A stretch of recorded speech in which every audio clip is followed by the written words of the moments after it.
হানিফ, বলেন স্যার। ছেলেটার দিকে একটু নজর দিও, ঠিক আছে? দেখো ভালো মতন কাম কাজ করতেছি কিনা। আচ্ছা স্যার, আপনি কোনো টেনশন করবেন না, আমি ছেলেটার পিছে আসি, দেখতেছি।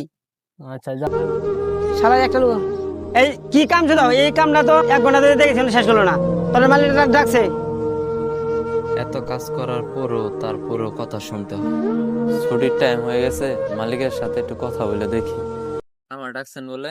হ্যাঁ, তোমাকে রেখেছি। আমার এখন বলেন। মালিক, আগের তো কিছু বকেয়া ছিল, শুধু সবটি দিতেন। আর 2 দিনের বকেয়া ছিল, যদি দিতেন খুবই ভালো হতো। বাসায় ছোট বাচ্চা আছে, বাচ্চারা বলছে মাংস খাইতে চাইছে। দেখো, তোমাকে আমি একটা কথা বলি। আমার এই প্রজেক্টটা অনেক লস হয়ে গেছে, বুঝছো? বৃষ্টির দিন আমি ঠিক মতো ইটগুলা করতে পারি নাই, এই জন্য আমার প্রজেক্টটা অনেক লস হয়ে গেছে। আমি এখন তোমাকে যা দেই তুমি তাই নিয়ে যাও। এই নাও, তোমাকে যা দিছি, আর কিছু টাকা বাড়াই দিলে খুব ভালো হতো। যা দিছি তাই নিয়ে যা। 200 টাকা দিছি না, 200 টাকায় নিয়ে যা, ঠিক আছে? আমরা গরিব হয়ে জন্ম নেওয়াটা কি আমাদের ভুল?